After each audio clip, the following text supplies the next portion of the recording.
Good morning, everyone online at Tushita. So let us start this session by establishing a proper motivation.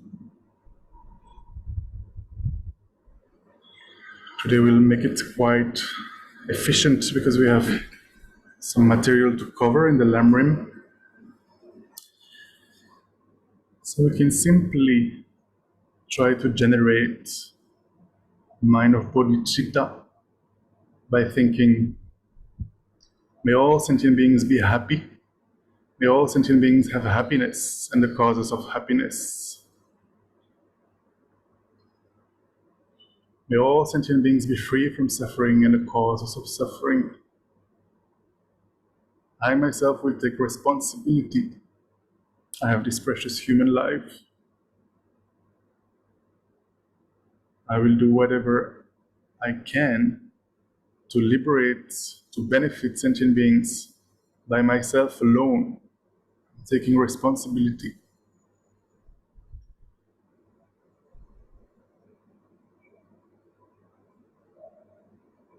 I have this responsibility because sentient beings have benefited me tremendously in the past. Now I have this human body. I have met the teachings of the Buddha.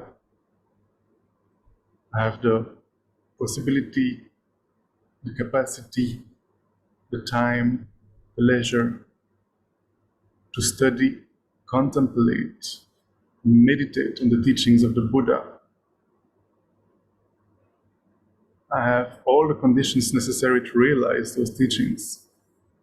So therefore I must, it is my duty to do it in order to benefit all their sentient beings, because at the moment, even though I wish them to be free from suffering, I don't know how to do it. I don't know how to guide them perfectly. I don't know their minds. I don't know the past. I don't know the future. I don't know the skillful means that they require in order to guide them. So I need to become a Buddha in order to guide them perfectly. Try to generate this altruistic, most beautiful mind in the universe. May I become a Buddha for the benefit of all my dear mother sentient beings.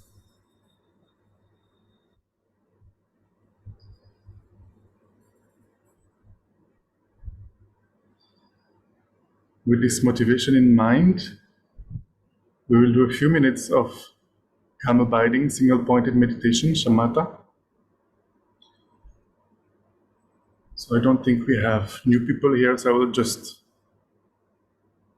mention the main instructions without elaborating today.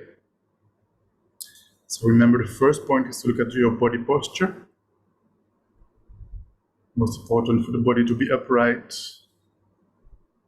Second point is your object of meditation, your focal point. Place all your attention on it. Third instruction is the two errors that arise during meditation. How the mind gets distracted with excitement and laxity, dullness, lethargy. And the fourth instruction is to apply the remedies to these errors: introspection and mindfulness. So for the next few minutes, constantly have a part of your mind checking, am I meditating? Am I concentrated on my object? And if I notice that my mind has wandered, if I have lost my object, immediately I bring my mind back to the object and make sure it remains focused on the object. So let's try this for a few minutes.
Gently come out of the meditation.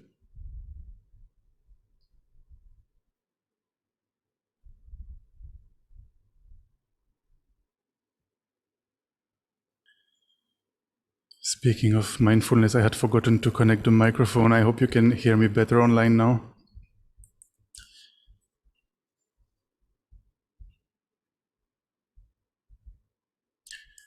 And so as usual, in order to contemplate the Lamrim, in order to create the causes for us to understand and achieve realizations of the different points of the Lamrim, we will engage in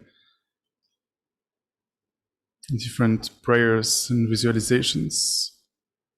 So we can visualize in front of us Shakyamuni Buddha, surrounded by all Buddhas and Bodhisattvas, His Holiness the Dalai Lama. You can visualize each and every one of your lamas. Surrounding you are all sentient beings, starting with your mother of this life on your left and your father of this life on the right.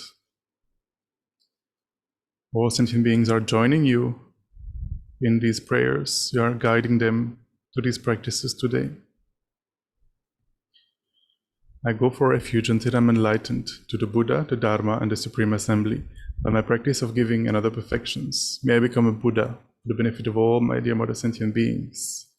Sangye Chodan Soke Chonam Lai Jonshu Bado Dagni Gyapso Che Dagi Jinso Gibe Zognam Ki Jora Benjir Sangye Druparai Sho Sangye Chodan Soke Chonam Lai Jonshu Bado Dagni Gyapso Che Dagi Jinso Gibe Zognam Ki Jora Benjir Sangye Druparai Sho. May all sentient beings have happiness and the causes of happiness. May all sentient beings be free from suffering and the causes of suffering. May all sentient beings be inseparable from the happiness that is free from suffering. May all sentient beings abide in equanimity, free from attachment for friends and hatred for enemies. We'll quickly do the 7-limb prayer, the 7 branches of practice. I think on Tushita it should be page 37, maybe 36. So to save time, we will only stop and contemplate the 4th point, rejoicing. But as we pronounce the words of the other 6 points, you can try to contemplate on the meaning. 7-limb prayer.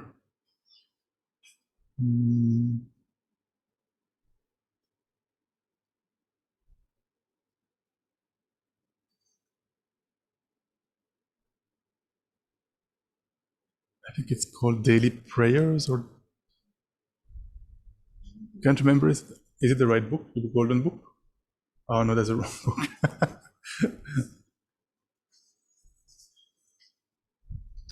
So in the meantime, while we find the correct books at Tushita, we can reinforce the visualization in front of us. All the Buddhas and Bodhisattvas, all sentient beings around us, and contemplate our mental state. We are doing these practices with bodhicitta, with the wish to become a Buddha, in order to benefit all sentient beings. I think it's on the second shelf in the middle. I think I can see them from here, in the middle, really in the middle of the bookshelf. Yeah, this. Yeah.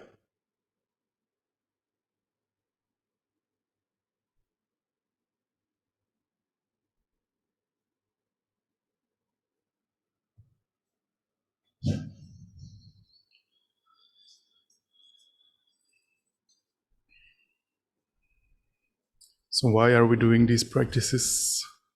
It's to benefit all sentient beings.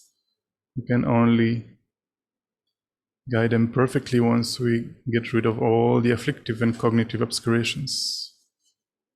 Once we have freed ourselves from suffering, and then once we achieve the state of awakening, full omniscience, then we will be able to guide sentient beings perfectly. I think it should be 25 or 35.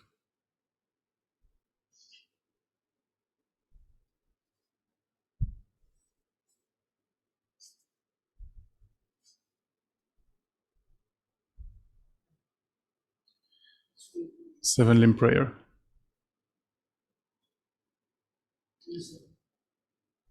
Reverently I prostrate with my body, speech and mind. I present clouds of every type of offering, actual and imagined. I declare all my negative actions accumulated since beginningless time and rejoice in the merit of all holy and ordinary beings. So we can pause a moment here to quickly accumulate vast amounts of merit by rejoicing in the good deeds of others. We can think of all the deeds of Shakyamuni Buddha, almost 2,600 years ago. You can think of all the holy actions of His Holiness the Dalai Lama in this day and age. You can rejoice in the holy actions of our gurus. You can rejoice in the actions of, for example, the Sangha, the monastics, living in monasteries, engaging in study practice, contemplation, meditation, offering service, engaging in retreats. You can rejoice in the merit of all the students and practitioners. You can also rejoice in the merits, the good actions that we ourselves are doing, our friends and families are doing, thereby quickly accumulating merit. Then we carry on. Please remain until the end of cyclic existence and turn the wheel of Dharma for living beings. I dedicate my own merits and those of all others to the great enlightenment. Next, we will read the foundation of all good qualities. To contemplate the different points of the Lamrim, maybe 79 or something like this, 75 maybe.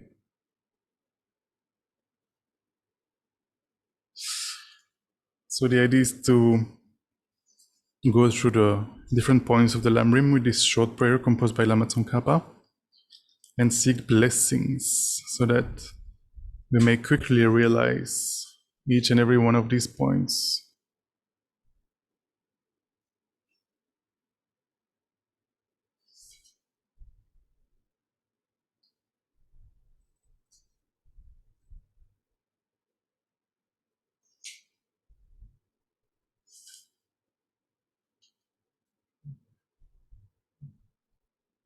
I should be saying Lamrim prayers, maybe. But then I think it's not the first one, it's the second one in the book. Yeah, so that's the first prayer, but it's, Foundation of All Good Qualities is the next one. So if you go a bit further, you will find it, I think. The Foundation of All Good Qualities. No, you're in the right section. You just carry on and you will find it.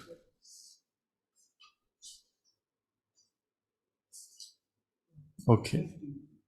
What's the name of the number of the page? 139. 139.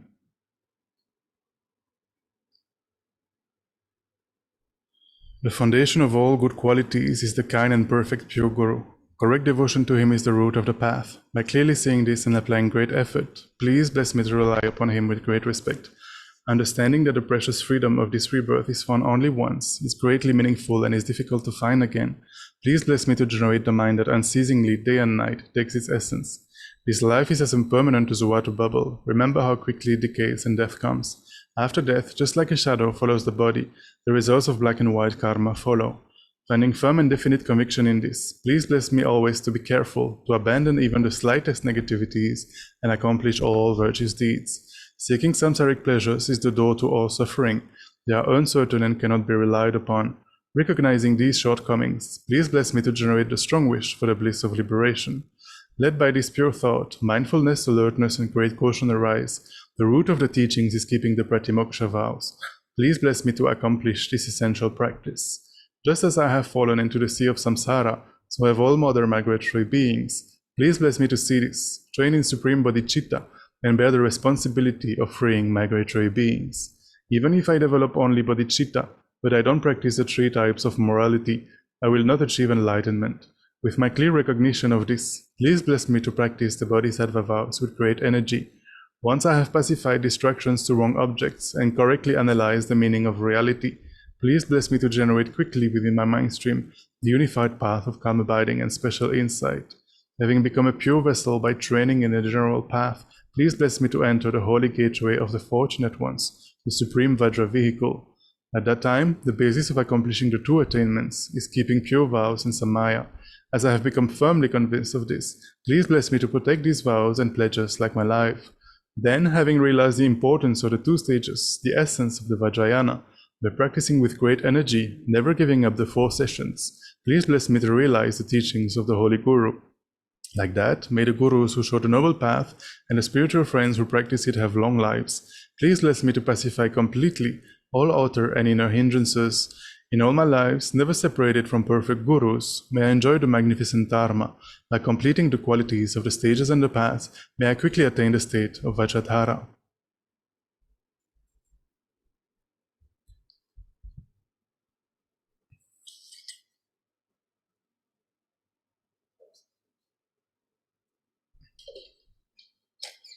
So until now, we have contemplated that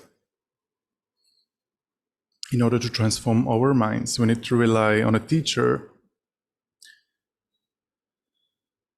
Just like when we want to learn anything in life, learn how to cook, learn botany, learn how to drive a car, we need to rely on someone who knows how to do so. So we need to rely on someone who knows how to purify the mind from the afflictions, how to purify the mind from the cognitive obscurations, in order to be able to be free from suffering and in order to be able to benefit sentient beings. Now we have the perfect conditions to do this because we have a human body that is endowed with a lot of freedoms and richnesses. But this opportunity will inevitably come to an end. At some point, we will pass away, and this might happen at any time. We are sure it will happen, but we are not sure when. At the time of death, only our Dharma practice will be of benefit. Therefore, it is important to dedicate our lives to study contemplation meditation, to do it purely, to start doing it now. Because when we die, we don't know what is coming next. We might fall to the lower realms according to the karma we have accumulated in the past. We might be reborn without the conditions to be able to continue our practice. If we don't purify in this life, if we don't transform our mind in this life, it is quite likely that we will be reborn as an animal, a hungry ghost, or a hell realm being.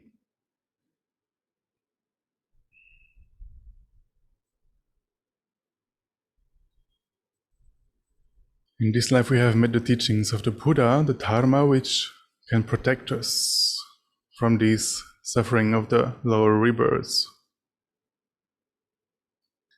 By taking refuge, listening to the teachings of the Buddha,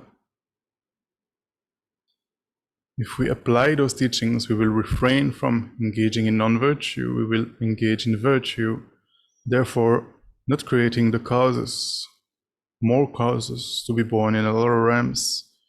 By engaging in virtue, we will create causes for resultant pleasant experiences.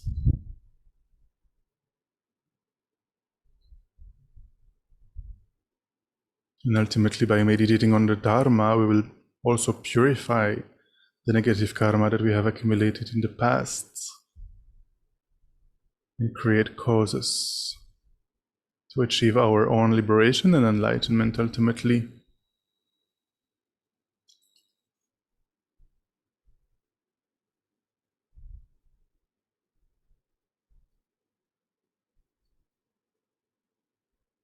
So we have been contemplating that every action we do has consequences. We have seen that karma is definite. Whatever non-virtue we engage in will result in unpleasant experiences. Whatever virtue we engage in will result in pleasant experiences. Karma increases. Even a small action can lead to big results. We do not experience results of actions that we have not created. And whatever actions we do will definitely bring about results unless we purify.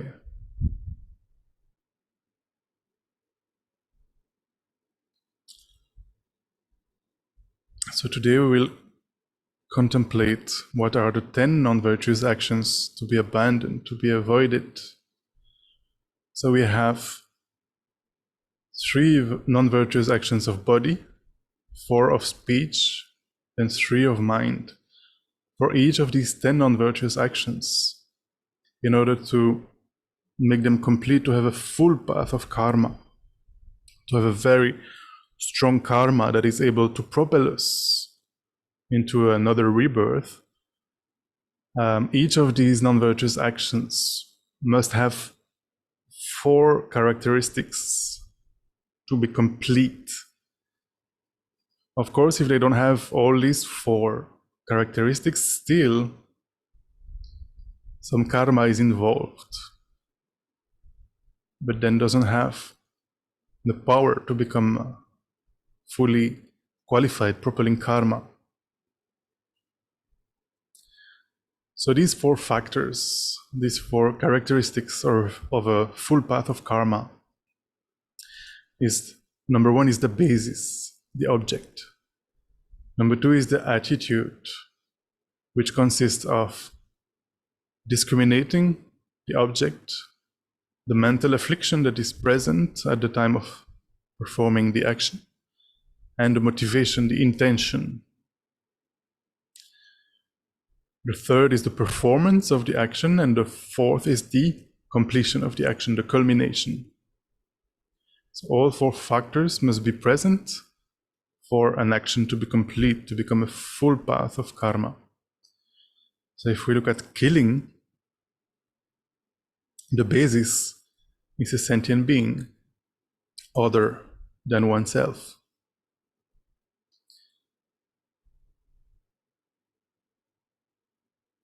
The discrimination should be there.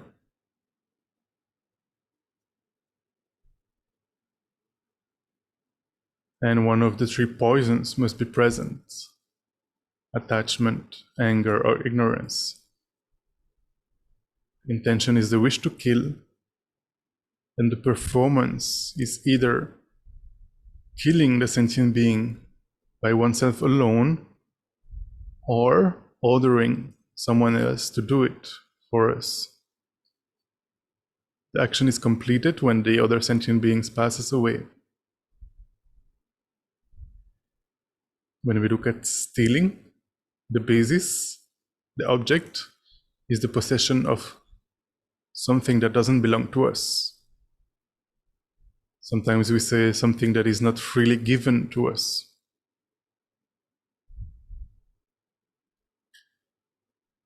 Again, there should be a clear discrimination there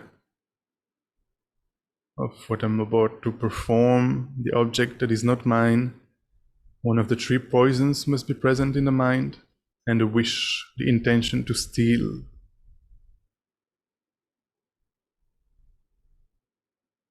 Then the performance, when we take the object by force or by cheating and so forth, or we order someone else to steal it for us. The action is completed once we have the thought, this is now mine.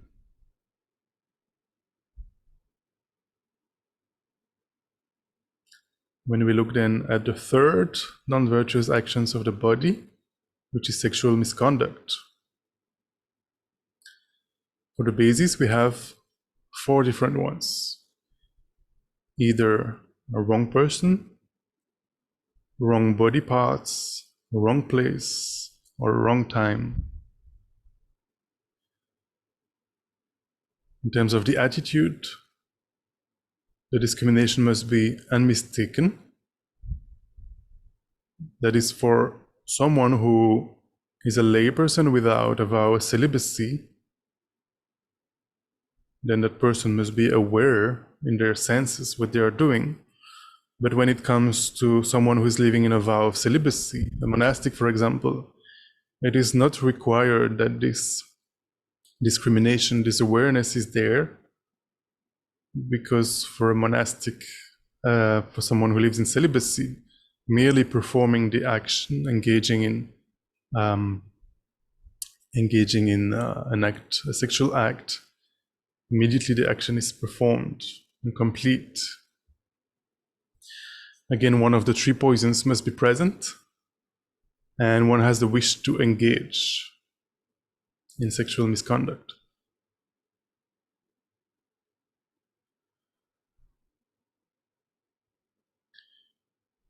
So, performance is when we engage in the act itself, and it's completed. The culmination is when the two organs come into contact.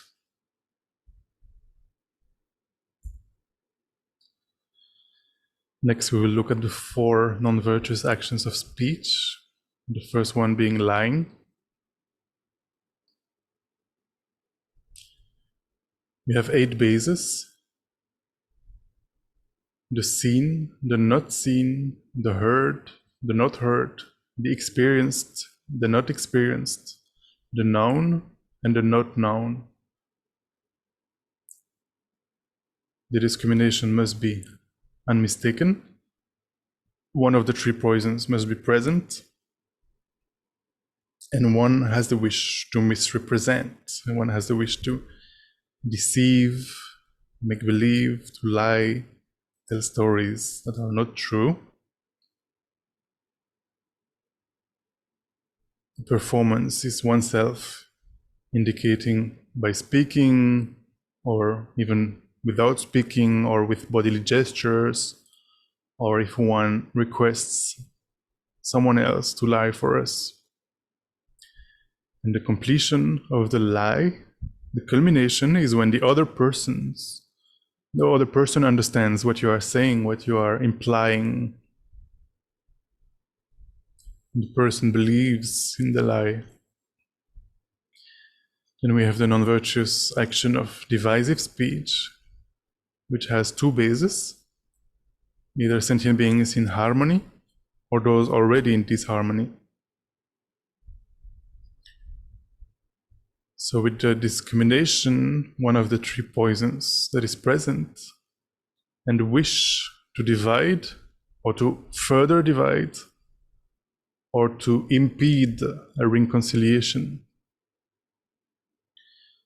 The performance is oneself expressing pleasant or unpleasant facts or non-facts for one's own or another's purpose, in order, or ordering someone to do it, to create a device. And the completion is merely for the person to understand what you're saying, what you're implying. The next one is harsh speech. The basis is a sentient being towards whom one feels hostile, and who could be hurt by one's words. So with discrimination, one of the 3 poisons is present, and the wish to speak in an offensive manner.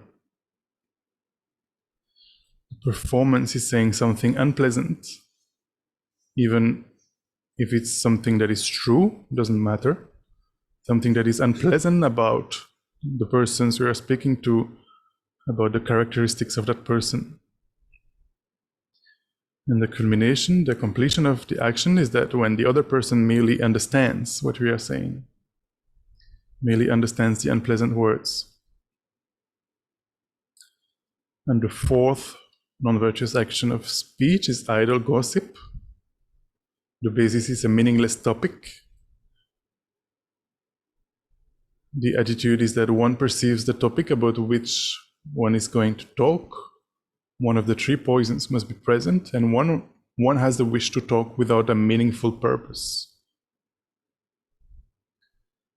Performance is merely expressing the words to someone else or to oneself, doing idle gossip with oneself. And the culmination is when we finish speaking. And we have three non-virtuous actions of the mind. First one being covetousness. The basis is the possession of someone else. We discriminate that possession.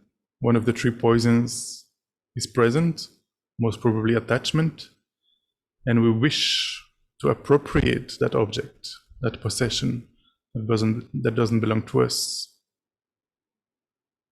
Performance is striving to appropriate, and the completion of the action is when we decide to appropriate it, to make that possession of someone else, to make it our own.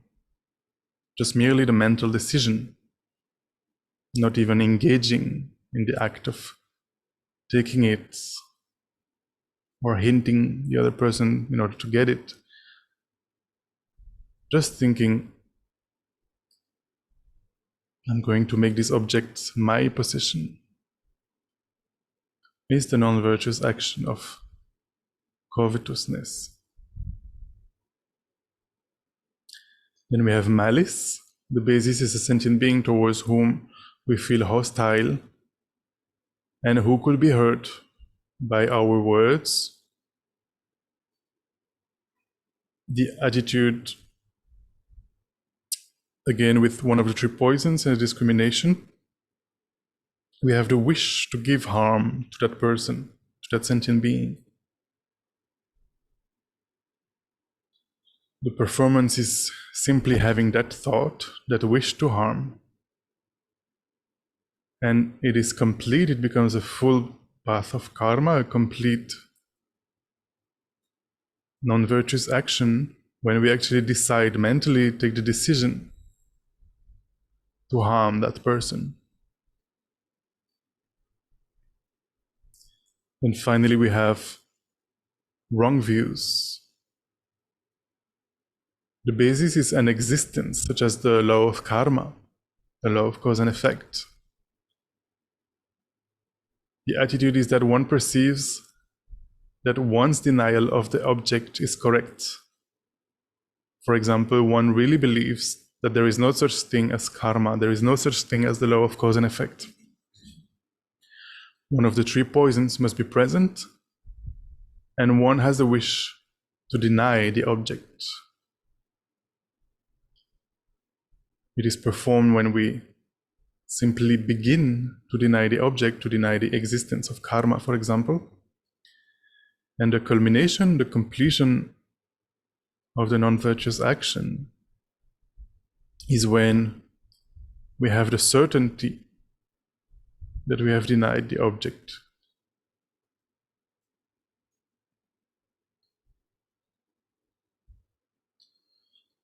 So these are the 10 non-virtuous actions, and each of these 10 has opposites, the 10 virtuous actions that we have to adopt. So these 10 virtuous actions involve understanding the faults of the 10 non-virtuous actions and restraining oneself from creating them. And they also have 4 factors to be full paths of karma. So if we take, for example, the virtuous action of refraining from killing, the basis is again another sentient being. The attitude is seeing the faults of killing and wishing to give it up. For example, if we have an insect in our sink, we have the wish not to kill it by, for example, opening the tap. The performance is the activity of correctly restraining oneself from killing. So, for example, taking a tissue and putting the sentient being, the insect, somewhere safe, so that it doesn't get killed by the water. And the culmination is the action completing the correct restraint. So we can understand the other 9 virtuous actions in a similar manner. So take a moment to generate a conclusion in your mind, to generate strong determination to avoid creating the 10 non-virtuous actions, and instead to create the 10 virtuous actions as much as possible. Let us concentrate on this thought for a minute.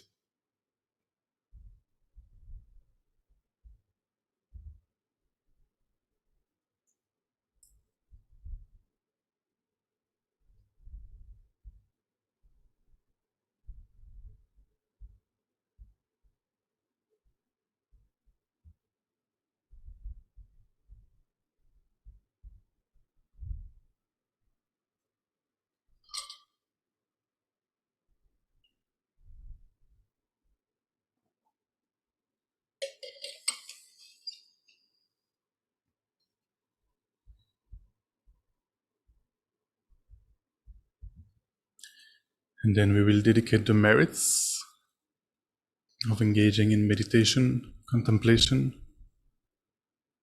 I think on Tushita it is, the dedication prayers are maybe page 38, 39. They just follow the prayers we have done before.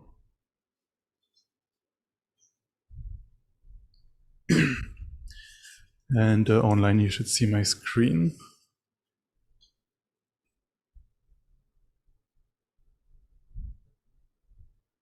Due to the merits of these virtuous actions, may I quickly attain the state of a Guru Buddha and lead all living beings without exception into that enlightened state. May the supreme jewel bodhicitta that has not arisen arise and grow, and may that which has arisen not diminish but increase more and more. We can also dedicate the merits that we have accumulated in this session, as well as all the merits we have accumulated in the past and all the merits we will accumulate in the future, so that our virtuous teachers, such as His Holiness the Dalai Lama, may have long and healthy lives, so that they may be able to continue to teach us the holy Dharma of Buddha Shakyamuni, for us to be able to quickly transform our minds. May the holy wishes of our teachers be accomplished instantly, spontaneously. You can also dedicate so that our precious spiritual director, Kabje Tuptenzupa Rinpoche, who took the aspect of passing away in April, may quickly, swiftly return in a fresh body, be able to continue leading the organization and guiding so many students perfectly, unmistakably. And finally, we can also dedicate so that all the wars and conflicts in the world immediately come to an end, so that no more new wars and conflicts come about, so that there may be no famines, there may be no epidemics, no more natural disasters such as floods, earthquakes, and so on and so forth. And may peace and harmony prevail everywhere in the universe. Thank you very much, everyone. Have a beautiful day.